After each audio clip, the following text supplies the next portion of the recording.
Welcome back, everyone, to the BR6. 3 amazing games so far tonight. They have been extremely close. We've got one more left ahead of us, though, Gio. W7M versus Liquid. What should we expect? I'm hoping that there's going to be a lot of cerebrality in this game because Mav, who is now on W7M, used to be the coach for Team Liquid last year. So I'm hoping that there's going to be a lot of understanding here of how each other play and the strategies they like to do. And I want it to be war.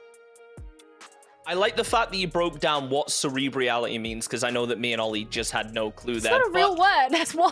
Oh, well, you never know with you. You bust out some long words sometimes. Anyway, yeah, I think that's something we're definitely going to see. It is going to be an all-out war. It is almost a bit of maybe a bit of a rivalry between these teams, Ollie. You could say that there's a little bit of a grudge match element to this one, yeah. In that obviously Mav was on the coaching staff last year and has then now moved into a player role on the side of W7M. So there's that's going to sort of hang there in the balance. And as Gio mentions, there's potential for Mav to have a good idea of, you know, what's maybe going on and what sort of strategies Liquid are going to like to try and employ. But it all, of course, comes down to the map. You know, Liquid are a team that are ever adapting, as are all of the teams here inside of the BR6, but most notably the teams that went to 6th Invitational. They're the ones that need to have that little bit further depth their map pools and stuff. So there's a chance that it's gonna pay off for W7M to a degree, but it's largely map dependent, and I think a lot can change in a relatively short amount of time. Look, it is going to be map dependent, and for that reason, I think it's important that we hop into the map vetoes and see where we end up. Gio, if we're talking about map dependent outcomes right here, what maps are each of these teams going to be fighting for? I mean, look, if you're Team Liquid, we basically know that you only ever want to go to Oregon, so... And we've seen W7M actually play pretty well on Oregon as well, in this stage as well, so, you know, maybe they'll want to go there. Let me see. Oh, Oregon was the first one to be banned out. Okay. I had the wrong window open. Exposed for going through your notes, Gio. I had the wrong window open. Kafe Dostoevsky is an interesting one. Wait, let me check the stats. I was trying to get the stats up fast enough. It was too fast for me. So Kafe, Team Liquid have a 60% win rate over 5 plays that they've done in the last however many months. W7M Gaming haven't played it. So even though, you know, it's a different roster for W7M Gaming, so you would kind of take their stats with a pinch of salt anyway, it's still new territory for them. So that's interesting. I want to see what they've got planned there. And you could also consider that, you know, if Liquid, they have been here a few times, maybe that is something that Mav will have some insight on the way they might like to play. Yeah, they sure will. Kafe, it's going to be an interesting one to watch, and another interesting thing that you guys should pay attention to is going to be this video explaining a little bit about both these teams and what to expect from this match.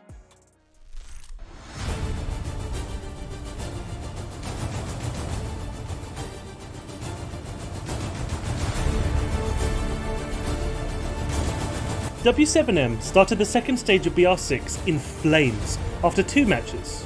A very unfavourable situation, especially if we take into account the team's short-term plans. Eu acredito muito no potencial de todo mundo ali, tem muitas coisas a serem lapidadas, mas com certeza com o tempo a gente tende só somar e meu objetivo principal agora é classificar para a Elite.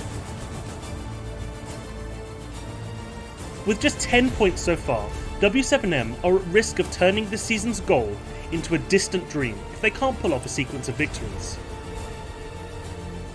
Their next obstacle is not one to be taken lightly in Team Liquid.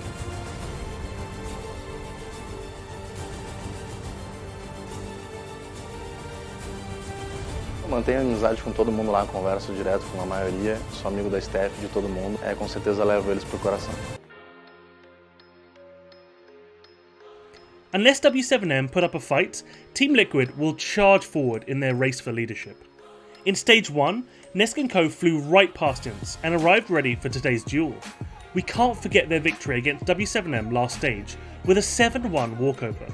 Undeniably, this is going to be one to watch, with former alliances clashing.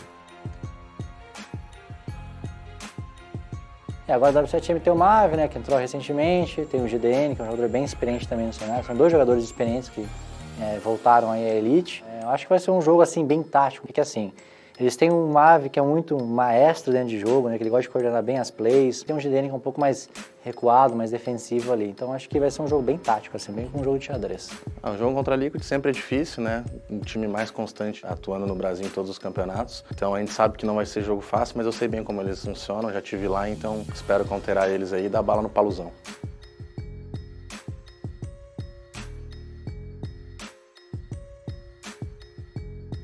It may look pre-decided, but in Brazil, appearances can be deceiving.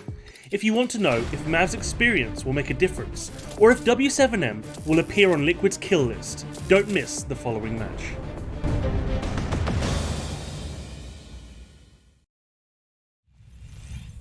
Well, it might just end up being a bit of a grudge match. We're going to find out soon enough.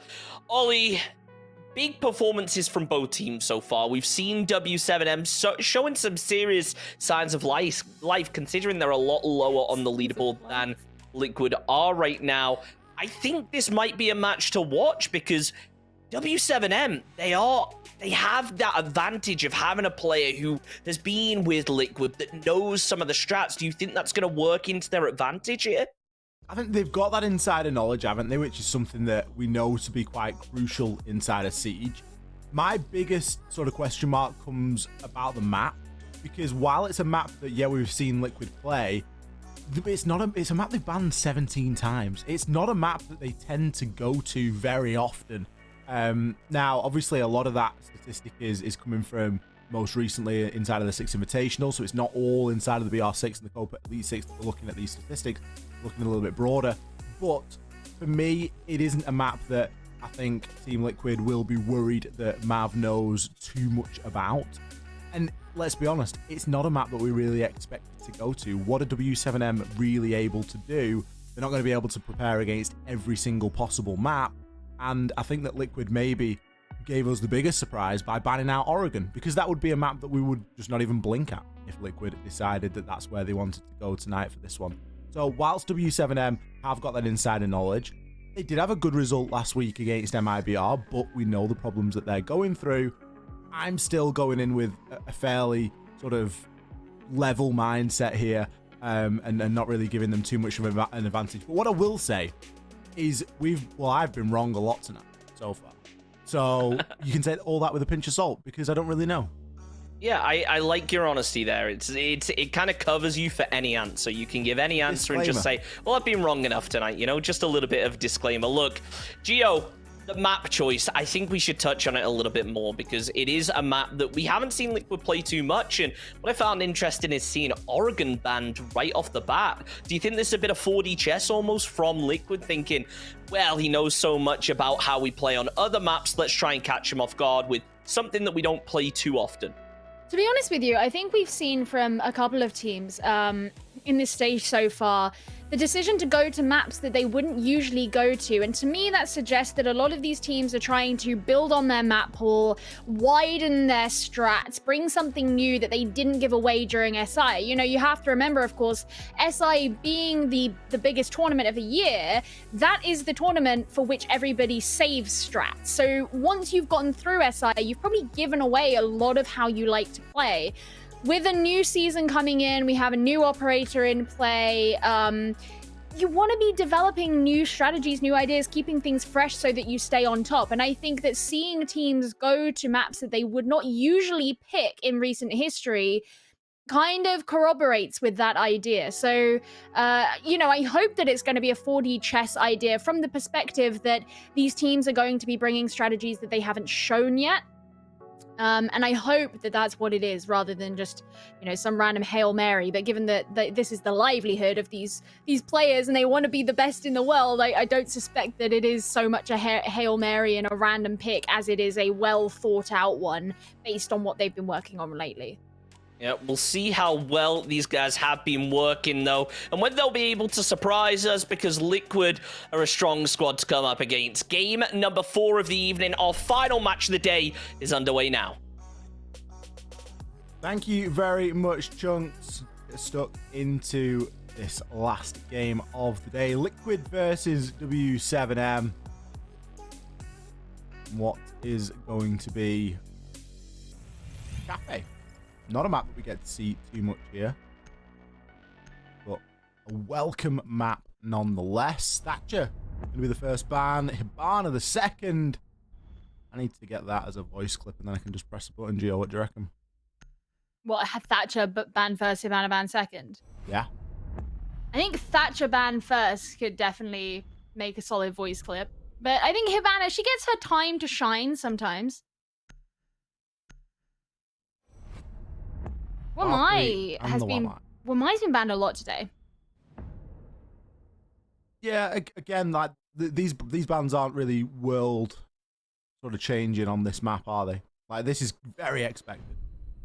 Yeah, I mean, Wamai, especially when you think of wanting to break through, I don't know, a pixel setup or something like that. You want to be denying as much as you can as far as projectiles are concerned. Hibana ban I find really interesting as well, because for the attackers, it makes it significantly harder to break into something like, even from Red Hatch, you know, trying to open up the wall below, or on that top floor, opening up any of the walls from Piano, if that's going to be the freezer wall.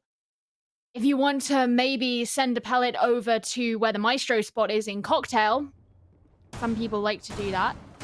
It's interesting to me as well, because it's quite a specific ban that can really harm the attack, and yet W7M are starting on attack. So, you know, I hope for their sake that it doesn't hurt them a ton on their first half.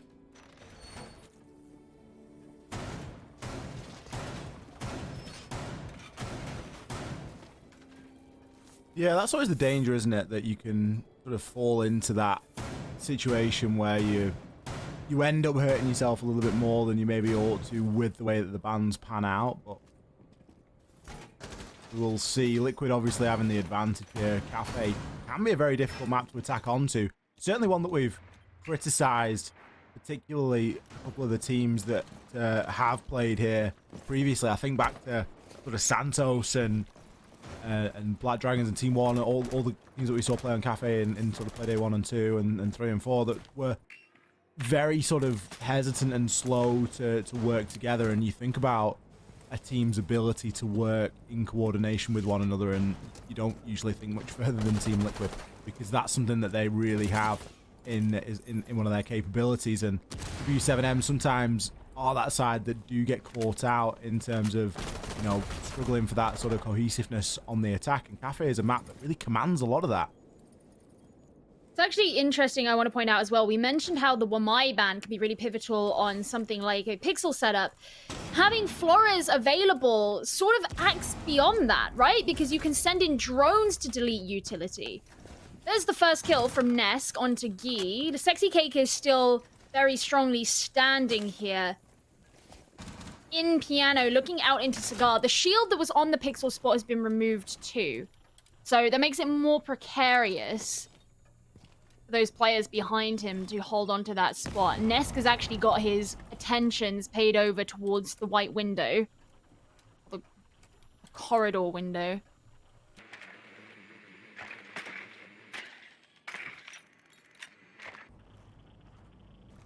Is this going to be one of those days, Gio, where Ness just is a little bit what of a problem? What was that? Someone that is a problem is going to be heard. He takes himself out with the nade Nesk. It's early. It is very early to call, but it looks like he could be having one of those days that he is very, very well known for. He's tempted to fly out the window, and could you blame him? He's going to go for the fly out. Picks up the kill onto GDM. Panico now, the last player standing for W7M. Moringa, he's going to be in position to take him down. Looking to make his way up Wyatt Stairs. No wonder Nesk was sprinting toward that door. He was thirsted after that kill. He wanted the 4K. Well, he will have to settle for a 3K, a team kill, and his teammate picking up the last. It was just a peculiar round. There wasn't really much that happened in that round to particularly break down. You know, yeah, I mean, W7M, they were doing a decent amount of droning, trying to get an idea of what was happening in the site, where things were, taking note of the location of the Surya gates. They got rid of the shield. But it was like as soon as Herds naded himself, Nesk saw that as his cue to just move forward. There wasn't enough of a threat on the windows of Piano for him to worry about it. He could go for the one window where he knew someone was still on rappel, knowing that there wasn't going to be a crossfire held onto him. So immediately it alerted him to the fact that he was safe to retake that space, and then because he's Nesk, of course he jumped out the window. So... I mean, what else are you going to do at that point? You've got 2 Right. kills. You've got to go for the 3rd. If I were Nesk, I would have jumped out the window too. I'm sure that he's confident in the knowledge that you would have done the same, Joe. I'm sure that's reassured him. I'm just picking him up, man. Shout out to Nesk.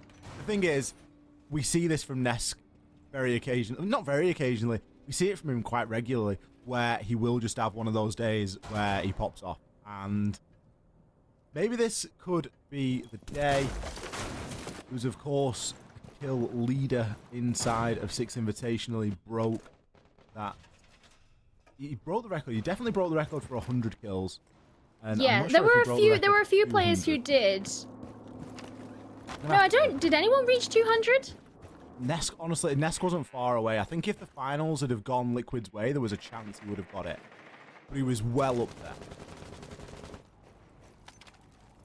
Yeah, Nesk is... You always know that Nesk is going to pop off if it's a day that is either Monday, Tuesday, Wednesday, Thursday, Friday, Saturday, or Sunday. True. That's when you know. Yeah, well, W7M, they're going to be attacking onto a different site this time anyway, so... different setup, no clash to deal with.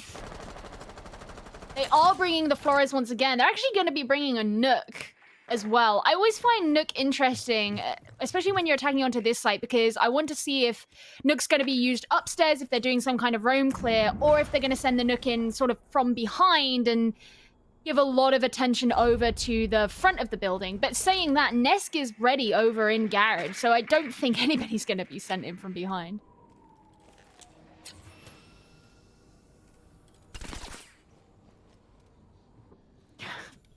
Palu going to be try and hold on as nobody really on the side of Liquid is looking to aggress here. Sexy Cake and Moringa locking down the bakery. W7M being given a lot of time to work with, but not making all too much progress. Palu is in fact going to get downed out there by Herds before the swing comes in. Moringa takes a chunk of damage. Panico manages to keep himself fairly unscathed.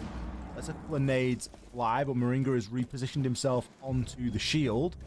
Ness comes in with the trade over onto Hergs as he can now retake into the position Palu is playing. It's a very important spot inside of VIP and Christmas. You want to make sure that you've got a player occupying that space, especially if the wall into freezer is opened. You can see onto the hat, and you're going to be able to get a nice line of sight.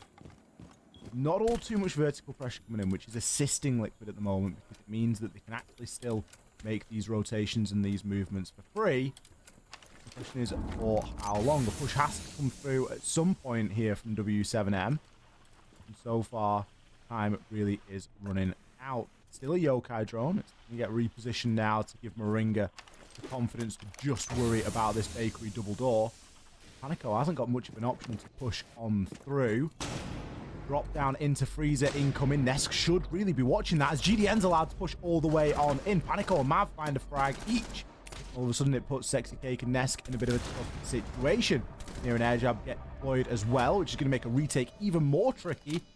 Nesk is the last player standing. 1 versus 4 now. The plan that has gone down. Panico, he's able to swoop on through, finding the final kill. What patience there from W7M.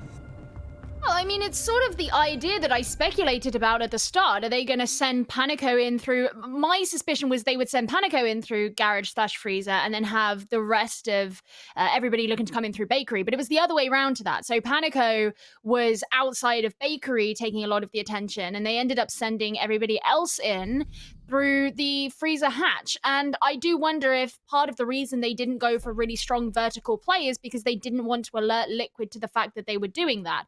one of my concerns as well about the efficacy of that kind of an attempt is the fact that there was no effort really made to clear Nesk out from VIP. And it's a problem that we've seen amongst a number of Brazilian teams, in fact, is their unwillingness to put pressure on VIP early. But the fact that Nesk was playing in there and had really no intel on the whereabouts of W7M or the fact that they were looking to drop in through Freezer, he turned out to not be such a threat to them. And by the time that W7M were in the site, it was Team Liquid who were behaving reactionarily, and W7M could get the plant down and set themselves up to deliver the kills that they needed to win the round. So it was very similar to what I wondered was going to happen at the start, and the problems that Liquid had set up to prevent such a push turned out to be, entirely avoided by W7M.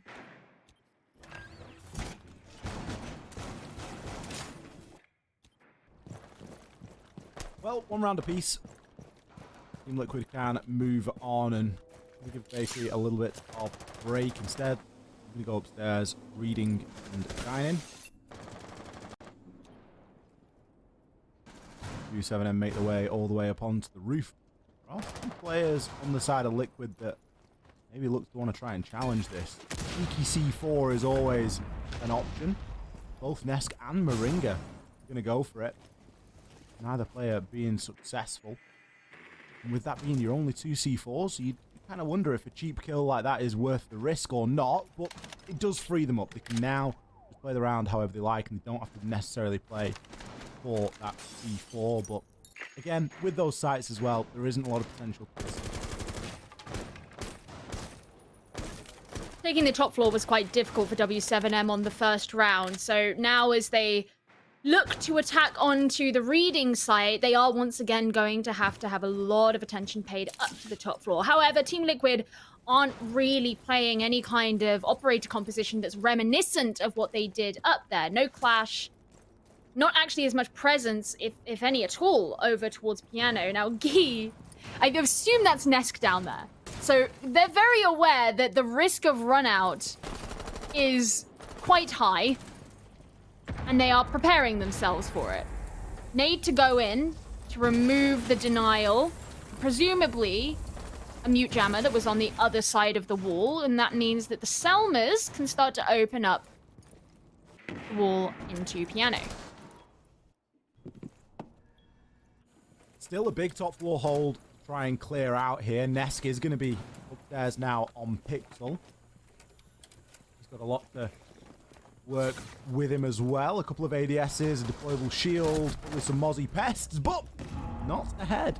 Thirds, he's able to take him down and look to push on through. Again, a player on Lumber. That player is going to be Sexy Cake. Sexy Cake is going to get caught out there if he isn't careful. He does manage to get himself back down safely. But no, goes for the re-challenge. What is he doing? He got himself safe and all of a sudden gets himself taken out as well. Moringa, 1 versus 3.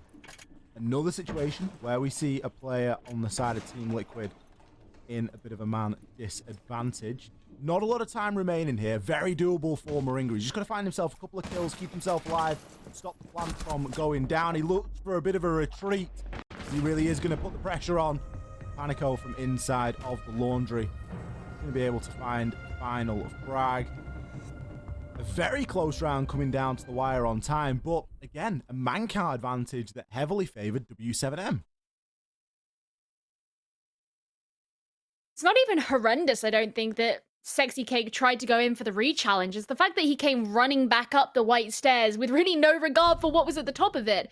If he'd have been more careful and, I don't know, maybe he could have taken it. It wasn't a challenge. I think that was the thing, isn't it? Yeah, I don't think was. He knew. Yeah, he didn't. There's no way he did, because I don't think he would have leapt over the stairs like that. If he were looking to come back up, I don't think he would have made that much noise.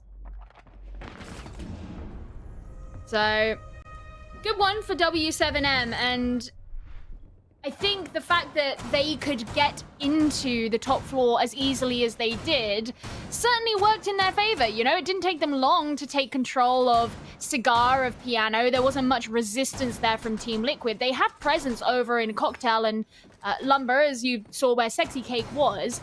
But Sexy Cake dying so early meant the white stairs control could just be handed over to W7M as well. And then it was just Moringa downstairs. And Moringa, while he is an excellent support player, he is not a clutch god. So if he's left on his own, it's unlikely in that kind of scenario that he's going to be able to pull that one out for Team Liquid.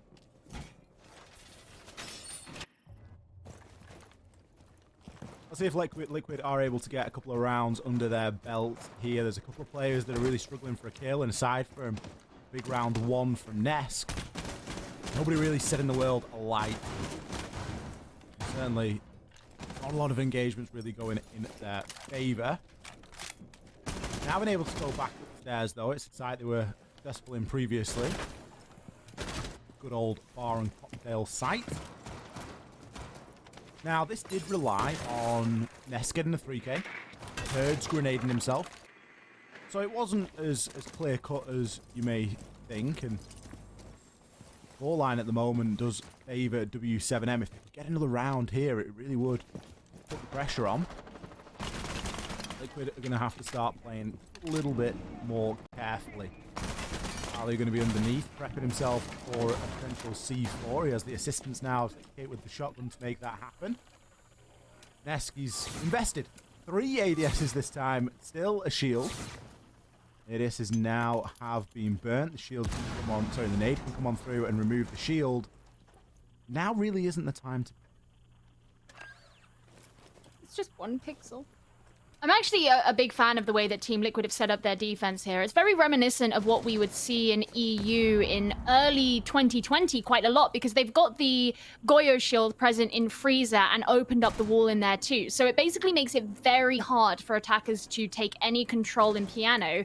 Even if the shield here in Pixel is taken down, you know, you've still got someone, I believe it's Moringa, who's present in the backstore who can also hold. So it's another level, or another layer, rather, that you have to deal with. Now, that nade sounded like it removed something. I'm wondering if that is the Vulcan shield next door. We can't obviously see from here. Nesk takes a bit of damage from peeking, but now he's very aware that there is another player on the other side. But it's Moringa to secure that kill. We've got less than 1 minute remaining, and W7M have still struggled to push into Piano entirely. Palu's going to find himself a great shot there onto GDN, dropping the diffuser. He's outside. He is going for the Liquid-esque strat of getting himself in through that heaven window. Finds himself a frag. Is instantly shut down. He takes down Sextk, but he wasn't accounting for PSK. Liquid have changed the tempo of that round entirely. W7M didn't look like they were in with a chance. That's more akin to the Liquid that we were expecting to see here tonight. And they level up 2 apiece. You know, I respect the Aruni attempt at the end there, but the real big problem overall was the fact that W7M, if they can't take control of Piano, they really struggle, and it took them so long to even try. I don't think... Well, I mean, obviously we heard the nade, which I thought maybe brought down the Vulcan shield behind which Moringa was hiding, but we don't know that for sure. So if they did, it still took them a little while to do, which is interesting given that all of the ADSs were right next to Nesk and not actually protecting Freezer itself.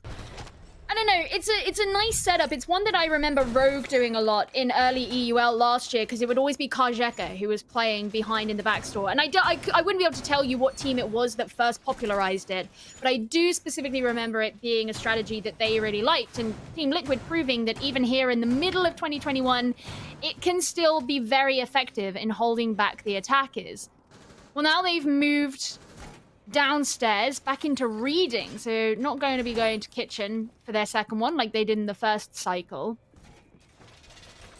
This was an interesting defense from Team Liquid in round number 3.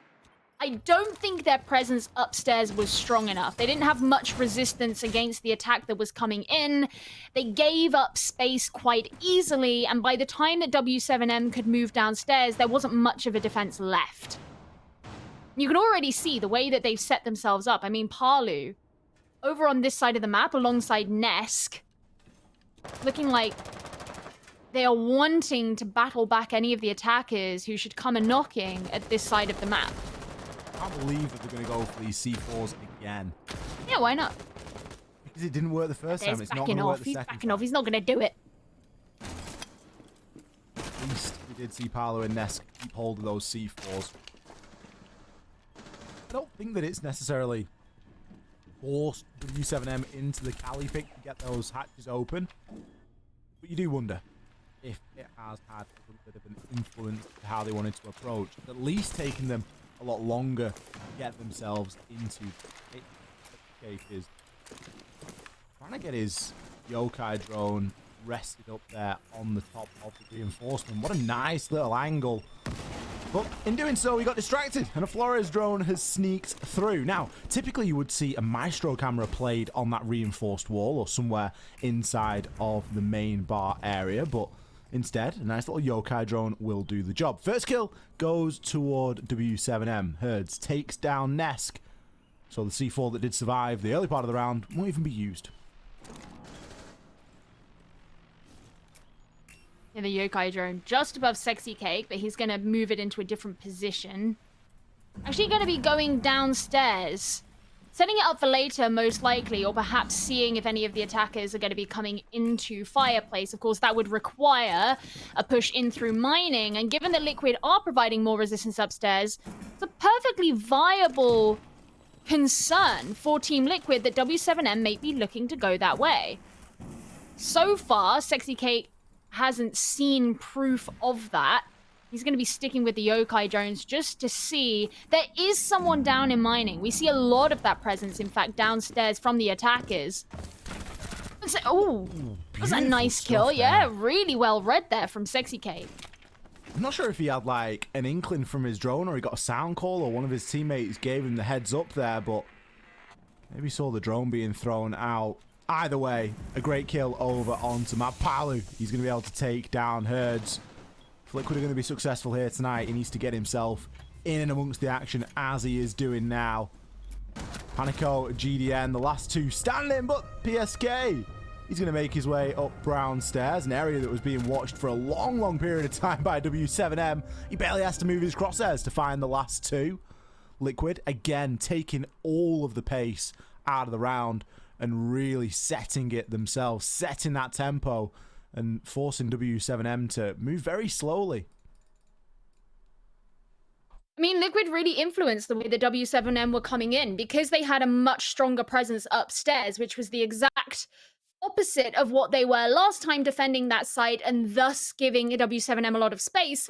Basically, W7M looked at the situation and they said, all right, well, this attack's going to be much harder. Let's go the alternative route. The alternative route, of course, being in through mining to try and take a Fireplace attack as opposed to looking to take the reading attack. So with Team Liquid having the utility at their disposal that they did, like those yokai drones, they could actually spend the time to seek out that intel to confirm to themselves that that is what W7M were doing. And given that there wasn't the push onto them upstairs, Sexy Cake was pretty much unthreatened when he had the time to sit there and stay on the cams, you know? And especially once he found Mav, they had stronger presence downstairs and being able to stunt W7M in their push was really nicely played from Team Liquid.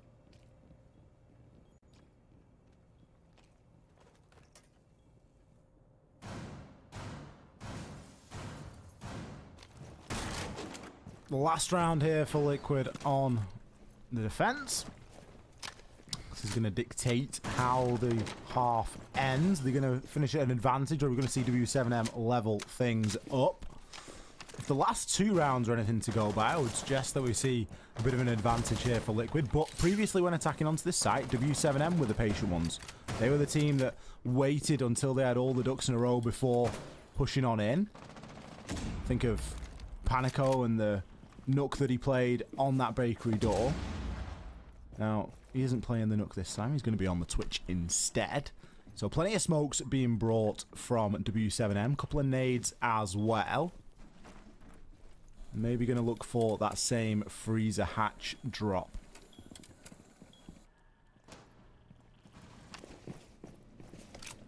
Different operators as well. Sexy Cake playing on Bandit for the denial. I always get kind of excited when we get to see a Bandit because these days it's not super often. Parley once again whipping out the C4 but has decided against it. watching out from White Stairs. Nesk, of course, also isn't taking the same position as he was last time. Before, Nesk was playing in Garage and VIP, but this time Liquid have decided to not actually have a strong presence there, and I suspect it's because they can react better from here. Maybe, I mean, Palu playing downstairs, so maybe he's going to sit out here in VIP, but Nesk really didn't have the opportunity to act on the push done from W7M that easily once they dropped down in through the freezer hatch back on round number 2. Well, with the wall being entirely reinforced now as well, it does somewhat change the goalposts. Palu going to instead be forced to play a lot more aggressively. He will be taken down by Herds. Opening engagement going in W7M's favor as PSK gets chunked down as well. He's going to be inside the train car. Can't even find the one onto GDN. I thought he had an opportunity or a chance at that one. But this roam clear is proving quite successful so far. Still, W7M has spent a lot of time in doing so. We still have players on the side of Team Liquid that are going to be watching the hatch drop. Nesk playing inside of Coat. Trying to keep himself alive and out of the drones.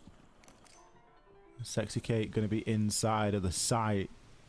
The C4 left in the hands of Sexy Kate. Moringa, he's got a lot to do really with just the SMG-11 to watch that hatch drop, but the Toxic Babe canisters can do something at least to chunk down the players as they do drop on through. Sexy Kate watching into prep, and Nesk, as we've mentioned, playing just outside now. Capital Firebolt comes in. That's going to be huge, but the Toxic Babe gas is doing plenty of damage as well. That's Diffuser down. Look at Moringa go here. God. Draws for the SMG, finishes off Gee, and the time does the rest. Wow. Moringa, I thought he was going to be a martyr then. I thought he was going to enter the realm of martyrdom, but actually didn't get taken down by the Toxic Babe canister in the end, despite its lingering presence and his very low HP. It was really nicely played there from Team Liquid because, you know, throughout the course of the round, there were some very aggressive peaks that were taken that Liquid found themselves on the dead end of, which I don't think were expecting to happen. Regardless, that can go either way, so you can't linger on that. Now, W7M, they were looking to, you know, set a light, whatever, below to hold back any kind of denial of their drop in. And I think the aim there was probably to do that faster than Moringa could use his Toxic Babe canisters, which they couldn't do. Moringa used both of them before the fire actually came in. Now, at that point, he could either move away or he could move forward. And he was like, well, screw it, I'm moving forward. I'm not hanging around in the fire. I'm not going to back off. I have a shotgun in hand. I could get at least one short-range kill. I've got to try. And it worked. I mean, Nesk got the first kill of them, but Moringa finishing off the second too with the shotgun. Really, really well played from him. The decision to get aggressive rather than backing off ensured that W7M couldn't even attempt to put the diffuser down. And you said that Moringa wasn't a clutch god, eh? I know! A couple of rounds ago, you call him out, and now look at him. He's not the guy that you usually expect that from. He isn't. He's not. If you mention everyone on the side of Team Liquid and you say, like, who's the guy that's going to clutch, Moringa wouldn't be on the tip of your tongue. But in this game, he has proved himself. 5-2, better KD than Nesk. So something to be said there. And, you know, we do joke a little bit, of course. Team Liquid are very capable side, and any one of them capable of popping off. But they've given themselves an advantage there. A 4-2 split on the half. When things really weren't looking like they were all going to be so plain sailing. I'm sure they're going to be fairly happy with that as a split. Now they move over onto the attack and they can start to work their magic here.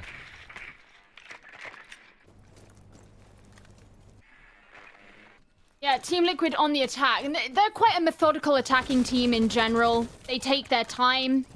I've always commented on the fact that Team Liquid are very good at setting up for a post plant right from the very start. You know, they're always thinking about where it is they're going to plant and how they're going to be positioned once the plant has been taken, even before they've got to the point that they're actually going through with it. They take time periodically throughout their attacks to drone, gather the information. You know, they're not the kind of team that's going to rush in and get hyper aggressive when they don't feel like they have a definitive advantage.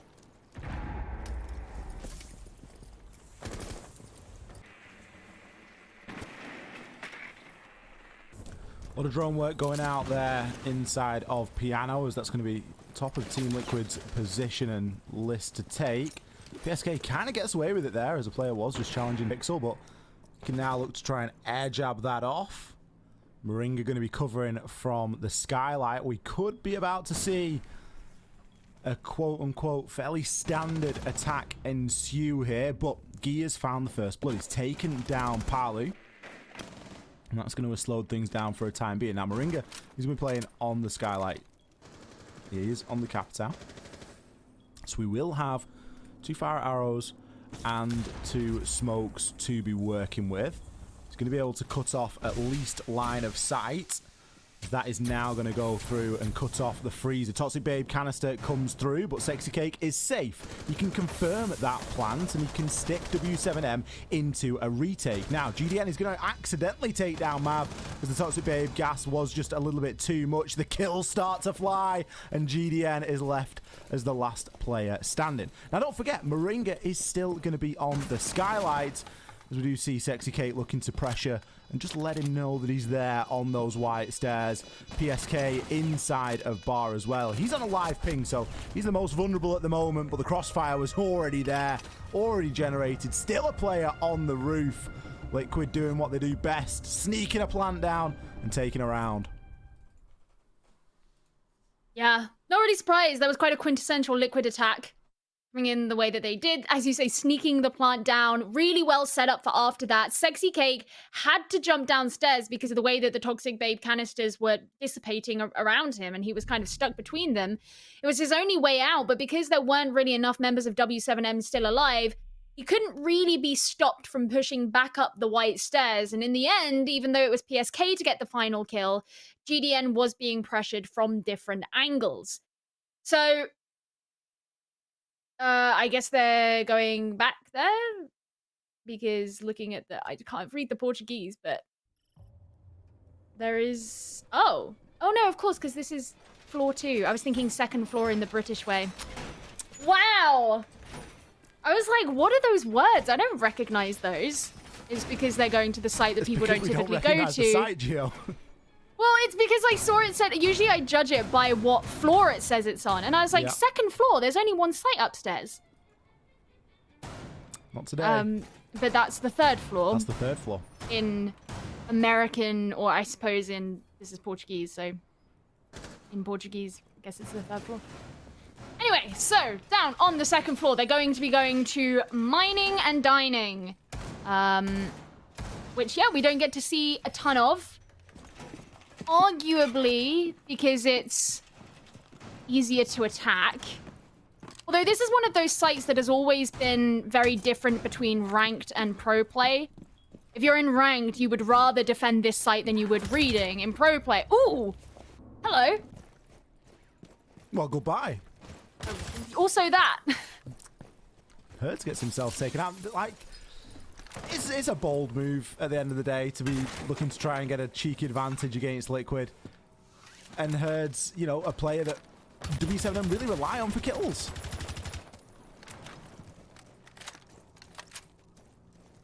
Yeah, even if they're nades onto himself. They all count. That was mean. But it was a really nice early kill there from the side of Team Liquid. Getting a nice quick open onto the piano wall, setting up their air jab so that they can't get flanked as well. It's perfectly normal to expect a defender to maybe try and posture on the red stairs, knowing that the site is directly below where Team Liquid currently are. Now, there's a mute jammer in the way, so they can't drone out this one player who's over in the bathroom, but Team Liquid suspect very strongly that there is someone there.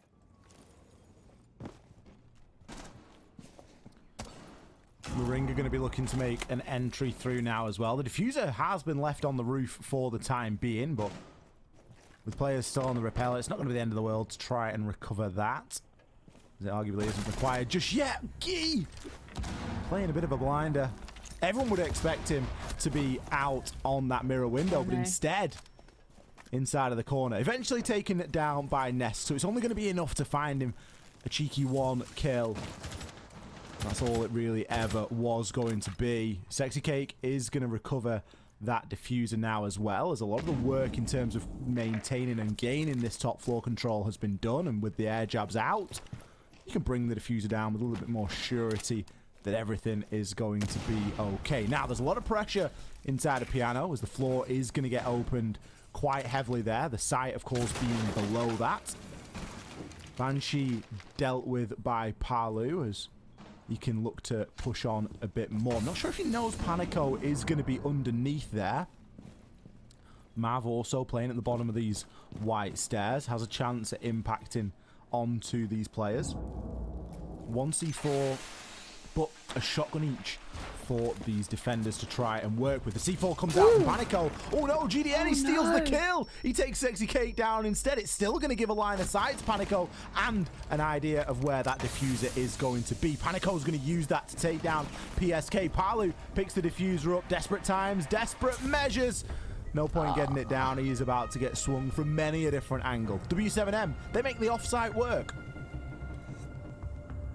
And especially considering how much the first half of that round was working against them, they didn't have a particularly strong defense upstairs, which meant Liquid could get a lot of work done in a rather short space of time. And some of that is down to the fact that Herds got picked off so early. Had he not been, there would have been both Guy and Herds upstairs to help defend that. But as it stands, because Herds got opposite of spawn peaked, I suppose, right at the start, it meant it was just Guy. So Team Liquid could kind of gang up on him and bring him down. Now, that gave them a lot of space, but yeah, when they finally actually moved downstairs, it was a lot less easy for them. And with those picks coming through, and you had the Toxic Babe at the end, there was just not very many options for Team Liquid. W7M, very happy to have taken them to the offsite now, as they move back to something a bit more standard, and that is reading. Decided that the kitchen is simply not for them today, but sure, why not? Now, this is going to be interesting because I want to see how much of an upstairs presence they'll have, simply because they're going to be playing with a pulse downstairs. By downstairs, I mean presumably on the site itself, so that they can actually read Team Liquid's whereabouts from below. So it could be that they don't require as heavy an upstairs presence, or at least not in Cocktail itself. They might have some defense that's held a bit further forward towards Piano or Cigar. It could mean that they can share their resources elsewhere.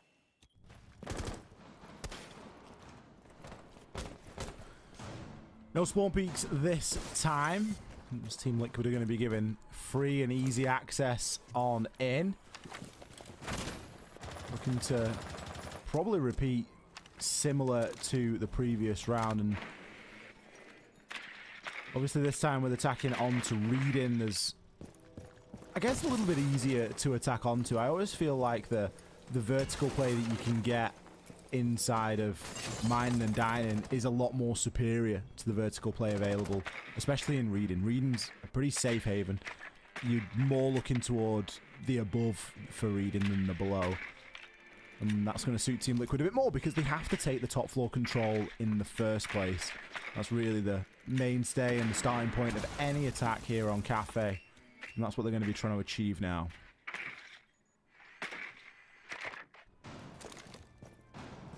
Well, they've got Palu in. He can just take down the default camera.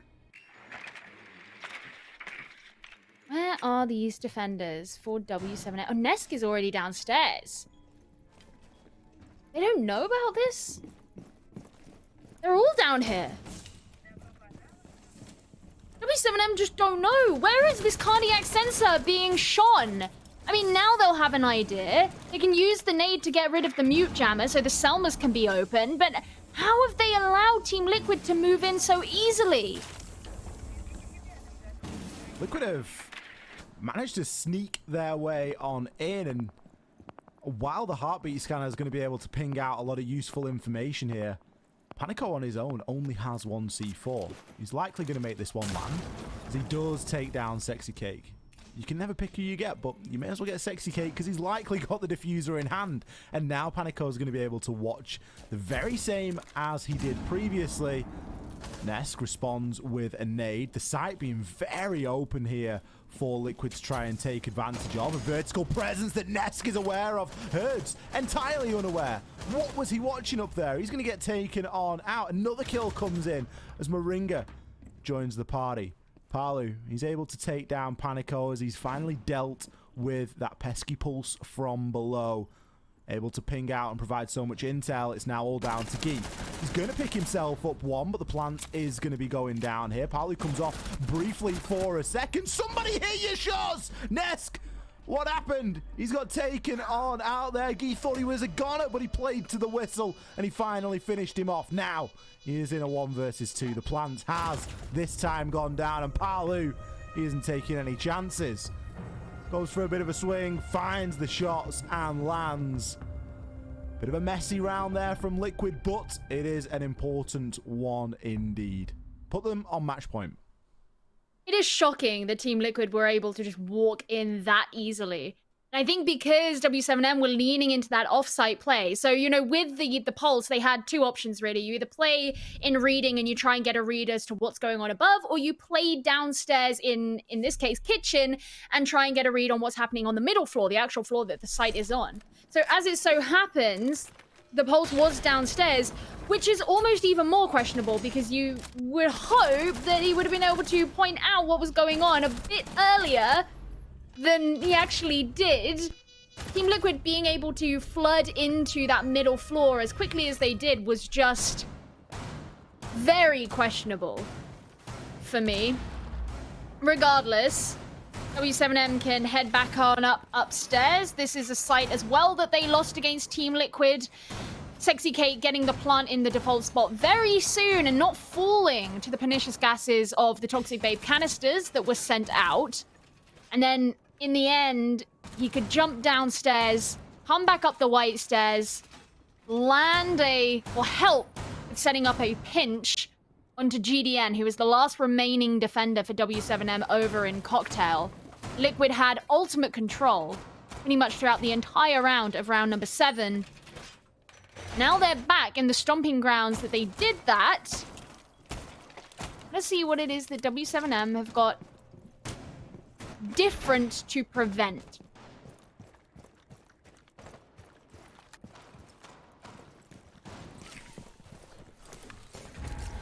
Match point here for Liquid. I'm kind of gutted, Gio, that we've not seen the good old Liquid Amaru strat where they get themselves in and coordinate that perfect and sweet timing, but I guess it hasn't been required. We're probably and very likely going to see a very similar execute to the previous time we saw him attack this site upstairs. Just in that it works. So having a Capital that can play from the roof and the pressure that you can provide elsewhere is very effective. Sexy Cake not going to waste any time there and already challenging the player that's going to be inside of the washroom. Liquid don't really need to overcommit just yet. There's a lot of work that they can do from outside.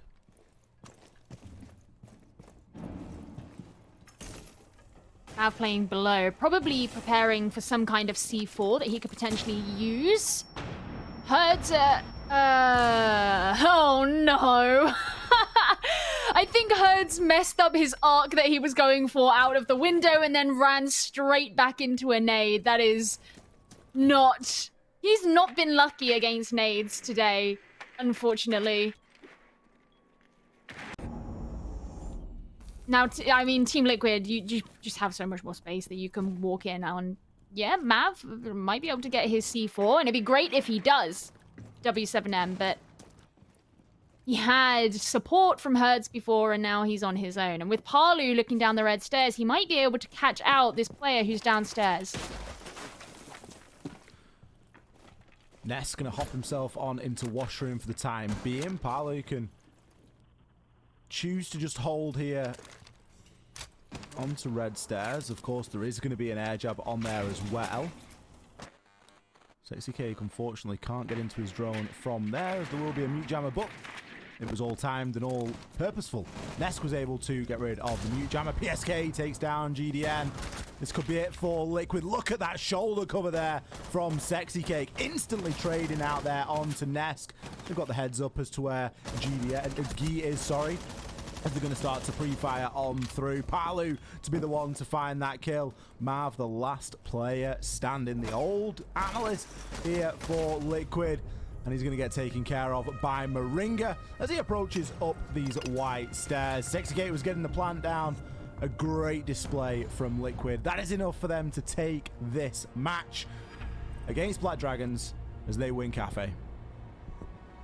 Really nice, clean game from Team Liquid. And it wasn't quite the chess compared to the checkers that we wanted, but it was still a great game to watch. And given that this was W7M's first time going on to Kafe Dostoyevsky, we got to have an insight into the way that they want to play. And I think we saw some interesting and quite fun strategies come out from all of these teams, or I say all of them as if there's more than two, both of these teams in this game. But ultimately, yeah, it went to Team Liquid. They just have such a clean way of playing, and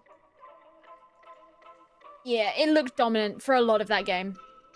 It really did, and it's Liquid on the attack, honestly, as well. That one of the better teams on the attack, and on a map that requires so much, coordination on attack. That's where we really start to see them shine.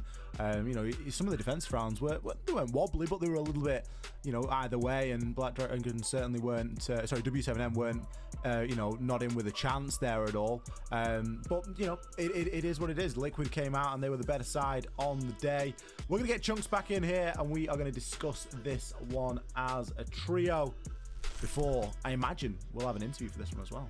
We'll see. Hopefully it works this time. But yeah, that was such an amazing game right there. Beautifully done from Liquid to be able to take the win. And it seemed close at times. I mean, W7M was starting to close the gap. They had a couple of opportunities to edge out in front. But, I mean, Gio, it felt like once Liquid got going, there was no stopping them. Yeah, I mean, that really was the way that it went. There were only a couple of rounds where Liquid really got caught out. And three of them they lost. Two of the rounds where I would say they got caught out were on when Liquid were defending, and some of them were just down to like silly little decisions, like Sexy Cake running back up the white stairs, or Nesk being present in VIP but not actually noticing that there were people dropping down freezer hatch, or whatever that may be. They weren't really huge fundamental problems, and Liquid just come back with a different strategy the next time they go there, and it's just that's it. Like, they just make it look kind of easy. It's like, all right, that one didn't work, let's go for something different. So yeah, very clean from Team Liquid. That's the thing with Liquid, isn't it? Being able to adapt, and it just shows having that wealth of knowledge, that experience as a squad. It just makes all the difference. Ollie, it looked like maybe having a player on W7M that had worked with Liquid in the past was going to give them a bit of an insight, but do you think that was the case, or was it a case of Liquid have changed their game plan so much, or even that they prepared extra for this match knowing that he might have a bit of an insight? I think it's probably a combination of things, and something that is very difficult to overlook is the fact that we've just got so many maps that you've got to try and figure out. There's so many different permutations for everything that even if you have got that up-to-date knowledge, what you're able to do with that knowledge in the heat of the moment after the map ban has been conducted, it starts to get a bit more limited, and there's probably better ways to be spending your time in the run-up to that, in terms of creating your own strats and, creating your own synergy as a team. So I think that whilst it did give W7M a little bit of something to go on, it probably wasn't as influential as we maybe thought. Well, I guess we're going to find out how much the strats changed, because the guy who made the strats is actually here. It's Silence, the coach for Liquid. So welcome in. How are you feeling after that performance? Hello guys, how are you doing? It's a pleasure to be here with you guys. Well, I think it was a pretty good game for us, and maybe they were not expecting to play Kafe tonight, but everything went well for us.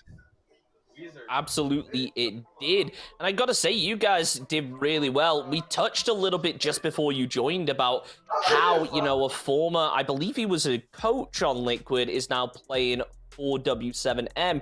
Did you guys have to adjust your strategies a little extra to take that into account? Or is it a case of there's that much that has changed since he left, you've now had to basically rethink your game plan?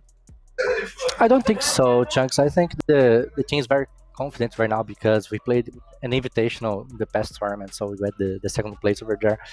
Well, I think the team looks pretty good right now. We just need to fix some issues about some strategies, about some gaps that we have. But we have now Cunha, our analyst, our new analyst. He's doing a great job with us, and I think it's all good for us. I think we don't need change, big change, just some issues, little issues. Silence, I wanted to ask you about round number 9 in this game, which was your attack onto the reading side.